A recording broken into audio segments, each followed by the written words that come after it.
안녕하세요. 유나이티드 읽어주는 남자 정진입니다. 오늘은 맨시티의 22연승을 저지한 유나이티드의 저력이 도대체 어디서 나왔나, 그 전술적인 이유에 대해서 한번 읽어보려고 합니다.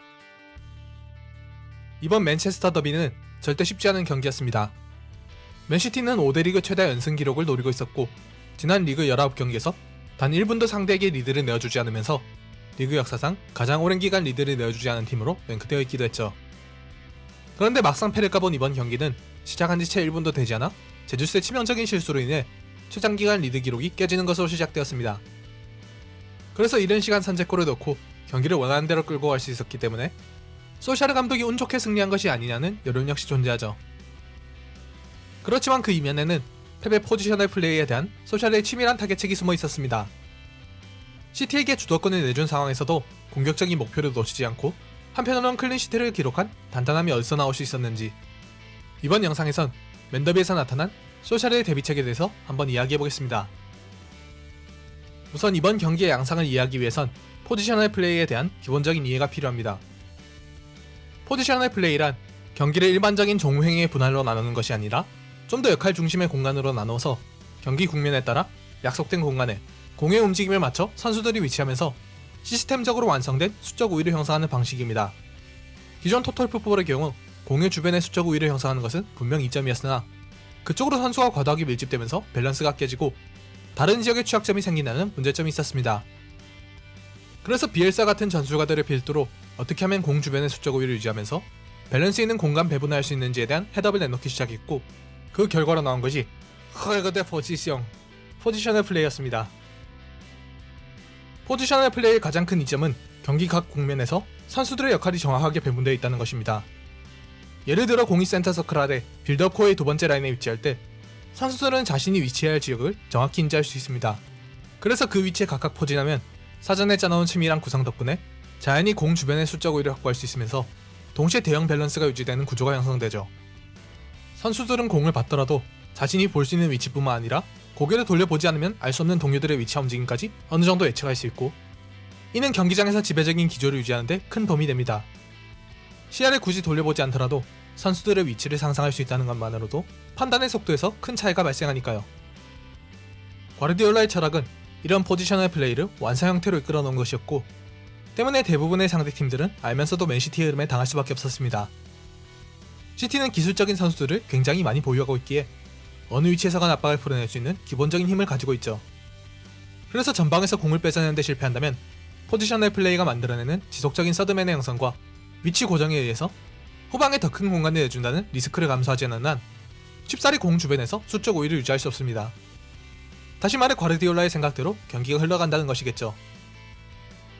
그 상세한 일반 구성 방식은 매치 프리뷰 전술편에 다뤄놓았습니다. 포지션 로테이션이라는 포지셔널 플레이의 특징에 의해 선수 개개인의 역할에 약간씩은 차이가 있지만 어떻게 과르디올라가 공 주변에서 지속적으로 우위를 형성하는지는 해당 분석을 참조해주시면 감사드리겠습니다.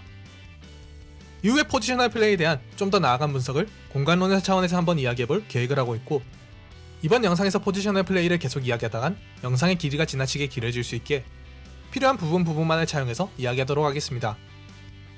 각설하고, 유나이티드가 이런 시티를 상대로 승리할 수 있었던 배경 중에 가장 큰 부분은 시티에게 전반적인 주도권을 내주면서도 경기장의 가장 중요한 영역에선 결코 패배하지 않았던 소샤르 감독의 살을 내어주되 뼈는 취하는 전력이 먹혀들었기 때문이었습니다.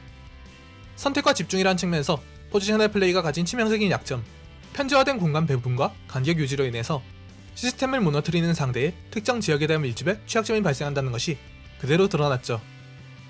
경기의 결과와 관계없이 소샤르 감독이 극찬받아 마땅한 이유는 이런 해법을 아주 완성도 있게 제시했기 때문이었습니다. 그 기본적인 전략은 다음과 같았습니다. 소샤르 감독은 이번 경기에서 공격진에게 강력한 전방 압박을 요구하지 않았습니다. 시티가 에데르송, 디아스, 스톤스, 로드리로 구성된 다이아몬드를 형성하며 빌드업 사전 작업을 단행할 때 여기에 끌려가지 않고 공간을 지키는 지역 수비 형태를 고수했죠. 이로 인해 후방 지역에서 수적 우위를 점할 수 있었고, 시티는 다이렉트 전개보다는 그들이 좋아하는 차근차근 단계적으로 올라가는 축구를 편안하게 시작할 수 있었습니다. 소샤르는 그 다음 국면에 대해서도 압박을 요구하지 않았습니다. 시티가 공을 압박에 취약한 형태인 측 후방으로 패스하거나 백패스하는 경우를 제외하고, 유나이티드의 공격진은 중앙에 좁게 모여 선 채로 지역 수비 형태를 취하는 전술 접근을 펼쳤습니다. 시티는 일반적으로 빌드업 1차 작업에서 에데르송을 제외하고 최후방의 3명의 선수, 그 앞선의 3명의 선수를 세우면서 빌드업을 시작하는데요. 유나이티드는 이 작업이 이뤄지는 것을 수수방관했습니다. 다만 중앙 채널로 공이 전개되는 것만은 확실히 막아세웠죠. 브루노가 중앙 채널에 위치하는 시티 3-3 빌드업 구조의 전방 3의 중앙 선수를 쫓아다니며 공이 그쪽으로 전개되지 못하도록 방지했고, 좌우의 제임스와 레시포드는 좁게 포지셔닝하는 대신 하프 스페이스로 진입해 있는 상대 인사이드 하프 두 선수에게 공이 전개되는 루트를 잡고 있었습니다. 혹여나 이들이 전방 압박을 나가도 맥토미니와 프레드가 두 인사이드 하프에게 타이트하게 붙어서 공을 받지 못하도록 방해했죠. 측면에선 쇼와 완비사카가 상대 사이드 피닝 유도에 그대로 올려주되 오히려 반대로 그들을 묶어두는 역할을 수행했습니다. 이로 인해 시티는 자연스럽게 다음 단계로 넘어가기 위해서 공을 측면으로 전개할 수밖에 없었고, 이는 정확히 유나이티드의 의도대로였습니다. 공이 일단 측면으로 빠져나가면 유나이티드는 그때부터 사전에 설치해놨던 그물을 펼치는 듯 본격적인 압박에 들어가기 시작했죠. 완비사카와 쇼가 빠르게 전방으로 전진해 압박에 가담했고, 레시포드와 제임스 역시 언제 그랬냐는 듯 강하게 달려들어 압박을 시도하기 시작했습니다. 그로 인해 풀어지는 상대 측면 자원은 센터백들이 라인 유연성을 유지하며 맨마킹의 전환을 이뤄냈죠. 프레드와 맥토미니는 여전히 상대 인사이드 하프를 완전히 제압하고 있었기에 시티는 솔샤르가 쳐놓은 그물망에 묶일 수밖에 없었습니다. 여기에는 솔샤르 감독의 공간에 대한 고찰과 전술적 유연성이 듬뿍 묻어났습니다. 솔샤르는 시티 선수들이 가진 기술 측면에서의 이점을 분명히 인지하고 있었습니다.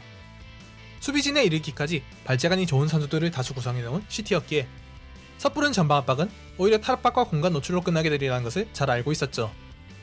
그래서 솔샤르는 시티의 상대적 우위를 인정하고 지역방어를 택하는 대신 후방에 대해서는 비엘사의 축구가 떠오를 정도의 철저한 맨마킹을 통해서 상대가 의도대로 그물에 걸리도록 만들었습니다. 그리고 그 그물은 축구장이 가진 절대적인 한계, 터치라인에 따라 드리워져 있었죠. 공을 잡은 공간이 일반적이라면 유나이티드 선수 2명 정도의 압박은 시티의 포지셔널 플레이에 의해서 쉽게 돌파가 가능한 부분이지만, 한쪽 측면이 절대적으로 막혀있는 터치라인 인근에서 유나이티드가 집중하는 전략을 취하자 2명의 압박만으로도 활용할 수 있는 공간이 크게 줄어들었습니다. 결국 시티는 유나이티드가 원하는 대로 낮은 위치에서 공을 빼앗기고 그에 대한 카운터를 의식하면서 쉽사리 전진하지 못했죠. 다시 포지셔널 플레이의 국면에 대해서 소샤르 감독의 대처를 살펴보면, 만약 2단계에서 공을 뺏어내는데 실패한 경우 소샤르 감독은 과감하게 공격수들까지 전부 후방에 복귀시켜서 강력한 템백 수비를 구성했습니다. 그리고 여기서의 수적 우위를 바탕으로 대다수의 시티 선수들에게 맨마크를 붙여서 공을 쉽게 전개하지 못하도록 방해했죠. 시티는 이런 와중에서도 몇 차례 창조성을 발휘하긴 했지만 유나이티드 선수들이 수비 집중력을 잘 유지하고 있었고, 그로 인해 결국 득점하는 데 실패했습니다. 이러한 소샤르의 전략의 답이라도 하듯 과르디올라는 후반전 내로 칸세르 대신 워커를 투입하면서 좌우 사이드백을 좀 더 와이드하게 전진시켜 측면에서 수적 우위를 노릴 수 있도록 전술 변화를 가져갔습니다. 그러나 이미 역습 카운터에서 쇼에게 추가 실점을 한 상황이었고, 계속해서 지배적인 축구를 구사하는 만큼 시티 선수들의 체력적인 저하가 유나이티드 선수들보다 빨랐죠. 덕분에 시티의 전술 변화 이후 주도권을 조금 더 내주긴 했지만 유나이티드는 끝내 경기를 승리로 장식할 수 있었습니다. 개인적으로 전술을 분석하는 입장에서 소셜 감독에 대해서 무전술이다, 전술 역량이 부족하다는 언급이 계속해서 나오는 것이 그리 납득이 가지 않는 이유는, 경기를 뜯어보면 볼수록 소셜의 전술적인 이해도가 탁월하다는 점이 있습니다. 물론 교체 타이밍이나 시즌 운용의 미숙함 같은 부분에서, 그리고 큰 틀에서 전술적인 변화를 가져가는 것이 늦다는 점에서 소셜은 분명 비판받을 여지가 있지만 투엘, 비엘사, 펩, 나겔스만 등 여러 전술가들을 상대로 전혀 밀리지 않는 모습을 보여왔습니다.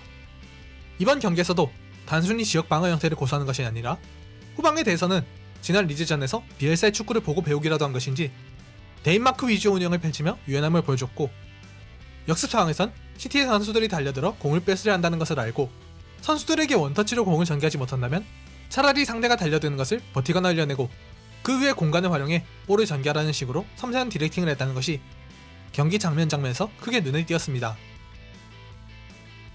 맨시티의 연승 행진을 끄는 것은 다름 아닌 소샤르였습니다. 물론 선수들 역시 경기에 잘 임해줬지만 과르디올라의 포지셔널 플레이가 가진 약점을 잘 파고들면서 오히려 그것을 역이용하는 전술적 유연성을 보여준 소샤르가 아니었다면 유나이티드는 시티에게 추격골을 허용하며 쉽사리 무너질 수 있었습니다. 그러니 누가 전술적인 이유를 핑계로 소샤르에게 감히 재앙이라는 표현을 쓸 수 있겠습니까? 오늘의 영상은 여기까지입니다.